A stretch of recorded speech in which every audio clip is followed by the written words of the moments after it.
Oi, pessoal, bom dia, boa tarde, boa noite, depende da hora que vocês vão assistir a nossa aula. Essa então vai ser a nossa primeira aula gravada, a primeira aula que a gente vai tratar dos nossos conceitos básicos da disciplina. A ideia aqui é apresentar para vocês os nossos principais conceitos. A partir deles, vocês vão pensar todas as outras ideias, a partir da leitura dos artigos, das atividades, dos vídeos que vocês vão assistir. Então, é muito importante essa aula porque ela é uma introdução ao campo de inovação no setor público e a tudo aquilo que a gente vai ver ao longo desse nosso semestre diferente e espero que muito produtivo, muito legal. Eu vou fazer um teste essa aula, ainda não sei bem quanto tempo ela vai durar, mas eu quero talvez dividir as aulas em duas partes para a gente fazer vídeos mais curtos e também ficar mais fácil de fazer upload, né? Para vocês assistirem também, assistem numa segunda uma parte, na quarta-feira outra parte, e aí mescla com as atividades mais práticas, eu acho que fica legal para vocês, tá bom? Alguns alunos, eu queria também agradecer todos os comentários lá no fórum de discussão. Obrigada pelo carinho, eu adoro vocês, estou com muita saudade, queria muito poder estar vendo todos vocês, a gente poder estar se comunicando de uma forma mais presencial, mas espero que esse momento chegue em breve. E eu agradeci muito os comentários, né? Respondi um a um, não sei se teve mais depois do último dia que eu vi, né? Mas alguns alunos sugeriram aulas no Teams. E eu estou muito resistente a fazer aulas síncronas, porque eu acho que isso meio que fere as recomendações do nosso CEP, da resolução, que foi definida pela gente mesmo, né? Ou seja, para que ninguém ficasse de fora, a gente tem que fazer essas aulas assíncronas para os alunos poderem assistir na hora que eles quiserem, quando eles puderem. Mas eu acho que o Teams é um recurso legal, até porque a aula vai ficar gravada. Então, eu gosto muito do debate em sala e realmente com a aula gravada a gente não tem debate, não tem como vocês me interromperem ou tirarem dúvidas. Então, a gente vai mesclar essas duas formas e ver se dá certo assim, tá bom? Então, no dia 16 de setembro, a gente vai ter a nossa primeira aula no Teams, para ver, discutir o livro do Castells. Eu vou falar sobre isso mais no final dessa aula. Bom, então vamos lá. Começando então os nossos conceitos, o primeiro de todos, né, que é a nossa matéria-prima, é o conceito de inovação democrática. Né? Toda a nossa disciplina vai perpassar esse conceito. A nossa disciplina é sobre inovação democrática, né, e inovação democrática digital, que a gente vai ver cada vez tem menos diferenças, né? Assim como o conceito de governança e de governo. A governança digital é cada vez mais a governança. Né? Vai ser muito difícil a gente ver daqui para frente algo que não seja digital, inclusive nem só governança, pensar em educação, em saúde, em tudo, né? Na verdade. Mas então, vocês talvez já tenham feito disciplinas de inovação na UNB e cada professor tem o seu recorte, né? Tem a sua perspectiva e é um campo gigantesco com muitas opções de pesquisa, de estudos. Então, o nosso recorte é inovação democrática. É pensar como essas inovações, que são construídas fundamentalmente para trazer o cidadão para dentro do processo político, como elas são construídas, como elas dão certo, será que elas dão certo ou não, né? O que faz uma inovação democrática ser bem sucedida? E para isso a gente desenvolveu um modelo de avaliação que a gente vai aplicar aqui na disciplina, na segunda parte, né? Nosso plano de ensino está dividido em duas partes e na segunda a gente vai a gente vai ter atividades bem mais práticas, que vai ser pegar uma inovação, aplicar esse modelo e pensar o que garantiu ou não sustentabilidade para essa inovação, o que fez ela dar certo, o que fez ela cumprir, alcançar os seus objetivos. Então, no sentido de pensar como a inovação pode, de fato, colaborar para a democracia participativa. Tá? Então, esse é o nosso conceito básico. E inovação democrática, também dentro desse campo, que já é um recorte, também a gente tem um mundo de conceitos, de escolas de pensamento que se debruçaram sobre o tema, se debruçaram sobre pensar o que é uma inovação democrática, né? Então, o conceito mais tradicional da ciência política é uma inovação democrática, é aquela que vai trazer o cidadão para dentro dos processos políticos. Então, envolve a participação cidadã. Esse é o conceito mais comum, mais simples, né? Dentro dele, a gente tem um conceito de uma escola que se chama Escola Pragmatista, que é a escola da base de dados latino, que eu passei para vocês, né? Tá no plano de ensino, o link. Se vocês quiserem entrar aqui agora, é latino, com 2 N's, .net/PT. PT de PT Portugal mesmo. Então, o Latino, ele é um repositório de informações, uma base de dados de uma rede de pesquisadores latino-americanos, da qual eu faço parte, e alguns professores da UNB também, aonde a gente fez um mapeamento das inovações democráticas da região.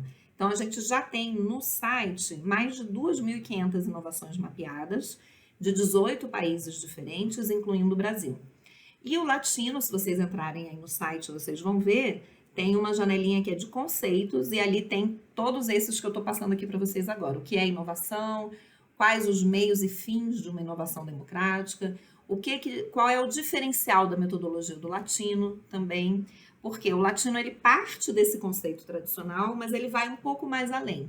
Né? Então, ele vai pensar as inovações democráticas como instituições, mecanismos e processos que vão ter como objetivo central fortalecer a democracia, mas não só pensando democracia de uma forma genérica, pensando na qualidade e na dimensão da democracia. Por isso, a gente trabalha com a ideia de meios e fins da inovação, porque interessa a gente saber quais são os meios usados por uma inovação. Ela usa participação digital, ela usa voto direto, ela usa estratégias de deliberação. Quais são os fins almejados? Né? O que ela quer? Inclusão social, inclusão política? Então, isso tudo são as dimensões da democracia que o Latino trabalha. Né? Então, como vocês podem ver, dentro desse campo de inovação democrática, a gente tem um leque infinito de escolas de pensamento ainda buscando definir esse termo. E qual é a nossa, então? Né? A gente concorda, inclusive eu faço parte da rede do Latino, né? Concordo muito com esse conceito, mas eles trabalham muito com o conceito tradicional da ciência política, pensando políticas públicas de uma forma muito top-down. Né? Então, essas análises mais tradicionais, elas tendem a ver os governantes como aqueles principais atores na construção das políticas públicas. Então, você tenta, né, na verdade, focar toda a atenção das análises nos governantes, nos tecnocratas, né, nos gestores públicos, como se eles fossem os grandes responsáveis pela construção das políticas públicas. Eles são, sem dúvida alguma, mas a gente faz questão de trazer para dentro da discussão e para dentro da análise dessas dinâmicas de interação política também os atores não governamentais, né, que podem ser empresas, que podem ser organizações da sociedade civil, que podem ser coletivos. Então, a gente compreende essa teia de atores como muito mais complexa, como envolvendo uma série de outros elementos que não só a formulação de uma política pública por um governante, mas a gente entende que todo esse processo merece ser analisado em sua profundidade, na sua complexidade. E todo esse processo a gente chama de ação pública. Né? Então, eu pedi para vocês lerem, quando a gente teve aquele chat na semana passada, o livro que eu mandei em anexo por e-mail, que se chama Sociologia da Ação Pública. Né? Especialmente a introdução e o capítulo 1, se vocês puderem ler, porque ali está a base conceitual de todo o nosso semestre, e não só da minha disciplina, não só sobre inovação democrática, mas uma base conceitual muito robusta, muito interessante para quem quer analisar esse fenômeno, né, que é a interação entre vários atores, pensando políticas públicas, pensando ações governamentais de uma forma geral. Então, essa escola é a Sociologia da Ação Pública. Então, obviamente, o conceito que é central é o de ação pública. Então, nessa escola de pensamento, a gente vai privilegiar essa análise que a gente chama multiatorial, ou seja, uma análise de muitos atores juntos que se formam e se envolvem para a construção da ação pública. O que interessa a gente? Quais são os atores que constroem as leis, as políticas, as outras ações governamentais, além dos governantes? Então, se a gente observar ao longo da história do Brasil, a gente teve um período, né, que começou no início do século XXI, 2003, 2004, até, na verdade, a gente teve um início na década de 90, mas ainda incipiente, mas quando a gente entrou no século XXI foi realmente que a gente começou a privilegiar práticas da democracia participativa. Então, essas práticas, elas ficam evidentes nos conselhos de políticas públicas, nas conferências nacionais, nas conferências municipais, e é o locus, né, é a arena pública aonde os vários atores vão colocar as suas demandas, o que eles estão precisando dentro daquela conjuntura, dentro daquele contexto, e como é que eles vão dialogar para chegar a consensos, né? Como é que eles vão dialogar para chegar a resultados efetivos e identificáveis nos processos políticos formais. Ou seja, eu tenho uma demanda, como é que eu vou fazer essa demanda se transformar numa política pública? Então, é basicamente isso que a gente vai estudar aqui. Então, existem vários espaços de atuação dos cidadãos, né? Eles vão agir com uma autonomia significativa, interferindo nos caminhos políticos de uma nação, e essa interferência é o que a gente quer entender, né? Então, é muito legal a gente observar que nesse espaço de liberdade, aonde os cidadãos atuam, sejam eles da sociedade civil, coletivos, até empresas, né? É nessa arena pública aonde a ação se desenvolve e aonde existe um determinado espaço de liberdade para atuação.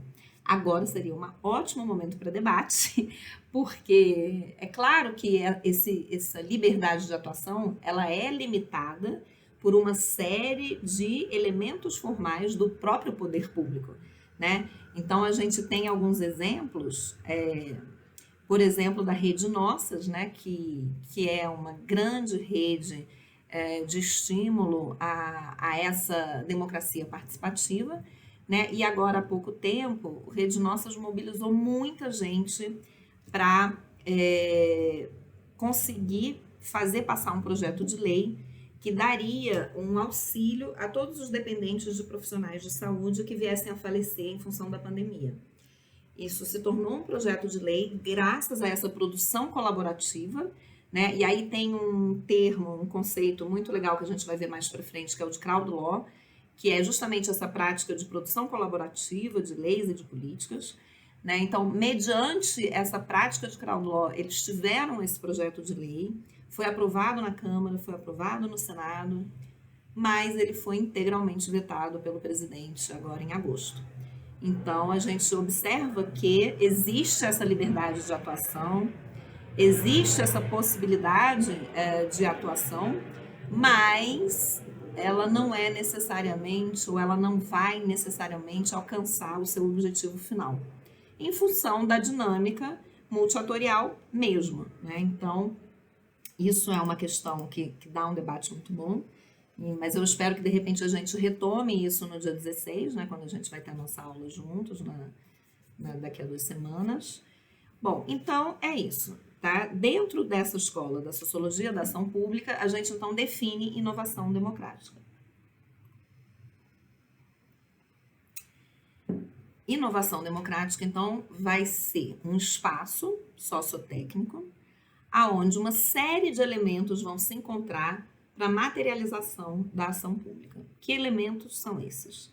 São os saberes, são os instrumentos, processos, os atores, as representações que os atores fazem daqueles processos, né? Tudo isso é muito rico, tudo isso é muito interessante da gente pensar e da gente considerar quando a gente pensa na construção de políticas públicas, quando a gente pensa na construção de ações governamentais de uma forma geral. Então, é a gente pensar em como as políticas públicas são construídas para além daquele ciclo, né, que sugere um processo sequencial, lógico, super bonitinho, na teoria é lindo, mas na prática a gente sabe que não é assim que acontece, né? Então, a gente deixa um pouquinho de lado esse modelo muito tradicional e passa a pensar na arena pública como um campo de debate, como um campo de disputas entre atores que têm diferentes interesses,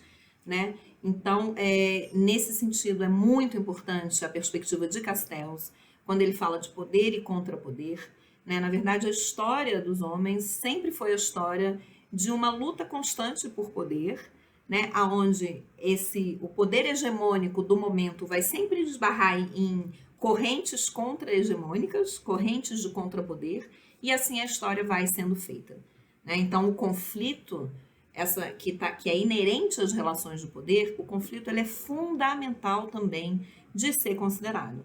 Quando a gente pensa em processos políticos, não tem como a gente ignorar o fato de que, ao longo de um processo político, esses conflitos aparecem e é a luta por prevalecer a sua verdade é o que vai formar e construir uma ação pública. É a luta pela prevalência da sua verdade num contexto em que a gente hoje vê cada vez mais regimes concorrenciais de verdades, né? Tem gente que está falando de pós-verdade, o que é um pouquinho exagerado, e é mais fácil a gente chamar de mentira mesmo, ou de desinformação. E aí a gente tem o tema da fake news, que no nosso campo agora está bombando, né? Todo mundo só quer falar de fake news. Mas é isso, então são verdades que vão se encontrar em determinado momento ou não, né? Então é isso que a gente quer entender, né? A gente quer ter essa visão mais ampla do processo, a gente quer compreender melhor como essas coisas acontecem, né? Como as inovações democráticas se desenvolvem. Então, né, nessa perspectiva é muito importante dizer, a gente hoje tem no Brasil mais de 1.000 inovações democráticas porque a gente teve um período político histórico que propiciou essa difusão, que gerou uma série de condições favoráveis à implementação dessas inovações democráticas, propiciou um ambiente que fizesse com que os cidadãos quisessem participar, e aí a gente tem uma série de efeitos indiretos desse período, né? Que é você se pensar como cidadão, você se pensar e se colocar como um protagonista dentro dos processos políticos, né? Então, a gente nunca pode deixar de compreender um objeto dentro do seu contexto político-histórico. E por falar em contexto político-histórico, então, vamos à nossa pandemia. Eu trouxe alguns exemplos para vocês de inovações democráticas que vêm sendo desenvolvidas para vencer a pandemia, né? Então, as inovações hoje elas vêm sendo fundamentais para a gente reduzir os efeitos negativos dessa situação, né? São tanto efeitos que são criados pela pandemia, que são gerados pela pandemia, como a saturação nos sistemas de saúde público e privado, né? Mas também outros problemas que a gente já tinha na sociedade brasileira e que foram agravados pela pandemia, como o desemprego em massa, né? Então, as inovações democráticas elas vêm sendo usadas nas mais variadas áreas, das mais variadas formas, e aí nesse sentido a gente tem todo um campo dentro de inovação que hoje estuda inteligência artificial, aprendizado de máquina, né? Machine learning, internet das coisas, isso tudo está dentro do que hoje a gente considera um tipo de governança, né? E aí entra um outro conceito nosso fundamental, né? O que a gente observa hoje é que todos esses atores, né, que eu comentei aqui, eles fazem parte de uma rede de governança, né? Então, Castells, no livro que a gente vai ler na semana que vem, que é esse aqui, né, Ruptura, é o livro menorzinho que ele já fez na vida, porque o Castells sempre foi muito otimista, né? E os livrinhos dele são assim, né? Umas bíblias gigantescas. E aí é interessante que ele, quando ele aparece meio pessimista, ele escreve só um pouquinho. Eu acho que ele não gostou muito da ideia. Mas o livro é sensacional, como tudo que o Castells já fez. Então, vale muito a pena vocês lerem. A gente escaneou a minha querida orientanda, a Vitória Neto. E então, para ler o comecinho, o capítulo 1 e 2 só, para a gente conversar na semana que vem e na outra. Porque esse livro ele é muito fundamental, ele fala de processos que vem acontecendo hoje, de uma crise da democracia liberal, que é o que a gente vive, né? e uma crise de legitimidade política. Então, não vou dar muito spoiler, não, mas deem uma lida que eu acho que vocês vão gostar. E aí, o nosso debate no Teams vai ser sobre ele e a gente vai resgatar todos esses nossos conceitos aqui. E Castells, nesse livro da Ruptura, ele fala sobre o Estado em rede, né? Que é um Estado contemporâneo que a gente observa hoje, um Estado comprometido com diversos interesses, né? Preocupado em assumir compromissos que muitas vezes extrapolam os interesses exclusivos da nação, do país, né? Justamente por ser em rede, existe uma rede de interdependência, não só entre países, mas entre grandes corporações transnacionais. E aí a gente entra e vem mais um outro campo da nossa área, que é estudar essas grandes corporações transnacionais de mídia, Google, Facebook, Amazon, como é que elas hoje detêm um poder fenomenal sobre os cidadãos, sobre os países, consequentemente, mas isso a gente também vai ver um pouquinho mais para frente. O que importa agora é que esse conceito de Estado-nação em rede está muito afinado com esse conceito que eu quero apresentar para vocês aqui agora, que é o conceito de governança tecnopolítica. Então, essas redes de interdependência, né, essa conformação nova do Estado-nação, nos dá uma pista de que a nossa governança hoje não é a mesma governança de algumas décadas atrás. Né? Então, a gente vai trabalhar com dois conceitos clássicos de governança. Um é o do Banco Mundial mesmo, que fala que governança é a maneira pela qual o poder é exercido na gestão dos recursos para o desenvolvimento, sejam recursos econômicos, recursos políticos, sociais. Né? Então, é a maneira como você gerencia esses recursos para exercer o poder. Né? Esse é o conceito clássico do Banco Mundial. Um outro conceito fundamental é o da própria sociologia da ação pública, que vai dizer que a governança se refere às dinâmicas multiatores e multiformes que asseguram a estabilidade de uma sociedade, de um regime político, e com isso, assegurando essas dinâmicas e assegurando a estabilidade, você tem uma legitimidade daquele governo. Então, a governança tecnopolítica, ela é fundamental para a estabilidade, para a manutenção da ordem, do status quo, da situação governamental daquele momento. Né? A diferença desses conceitos de governança para o que eu estou propondo aqui para vocês é justamente o termo tecnopolítica. Né? E o termo tecnopolítica, ele traz para a gente a percepção de que esses múltiplos atores e as suas práticas, elas vêm cada vez mais acompanhadas das tecnologias. Né? São as tecnologias que vão dimensionar, que vão ressignificar as suas ações em rede. Então, é hoje cada vez mais complicado você falar de uma governança que não seja uma governança digital. Né? Logo no início, né, do governo eletrônico, né, na década de 90, quando a gente chamava de governo eletrônico, era isso, era tentar fazer com que as tecnologias melhorassem a gestão pública, fizesse com que os processos governamentais fossem mais eficientes, e a tecnologia entrava em algumas ações. Hoje a gente observa que você precisa da tecnologia para tudo, e a pandemia trouxe isso para a gente de uma forma escancarada. Né? Como é que você hoje participa de qualquer processo educativo sem a tecnologia, estando todos ou devendo estar todos em quarentena? Deveríamos muito estar todos em quarentena, que eu acabei de ver hoje, Brasília ainda está numa taxa, um platô estável lá em cima, com muitos números de contaminação, então, por favor, fique em casa, isso é muito sério, porque todo o desenvolvimento disso vai depender de como a gente agir. Se a gente continuar fingindo que nada está acontecendo, os números não vão diminuir e a gente vai surtar em casa, né, gente? Porque já tem 5 meses de quarentena, já tá bom, né? Enfim. Então, voltando aqui para o nosso tema, a governança tecnopolítica, então, ela é cada vez mais a governança que a gente vai conhecer, né? É a comunicação que vai se estabelecer entre governantes e governados para que a gente possa implementar políticas, implementar ações governamentais, e tudo isso vai passar pela tecnopolítica. Então, por que não falar de governança tecnopolítica? Né? Inclusive, eu acabei de ver, muito interessante na semana passada, A ONU acabou de propor para a América Latina a universalização da internet como uma meta fundamental para a sociedade pós-pandêmica.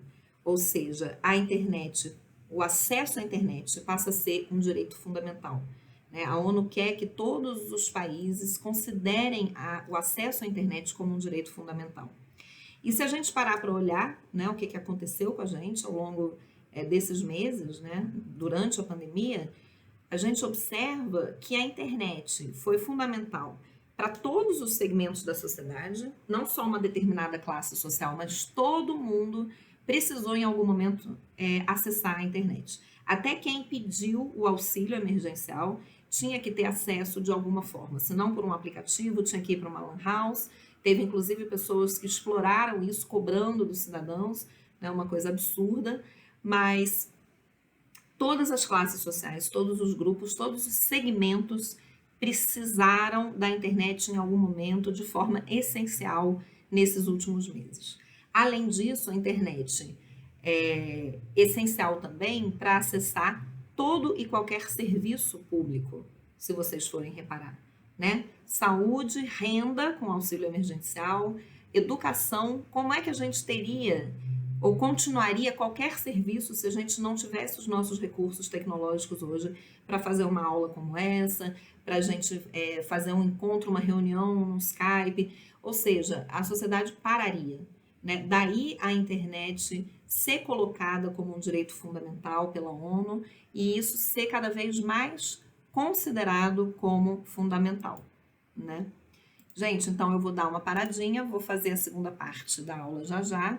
E na próxima parte a gente vai ver alguns exemplos de objetos de pesquisa no campo da inovação que vocês podem usar se vocês estiverem no final do curso. E depois a gente vai entrar em alguns outros exemplos práticos de inovação democrática hoje, para a gente fechar esse nosso quadro, essa nossa semana de inovações democráticas e quais são os conceitos básicos associados a esse tema nosso central, tá bom? Até já!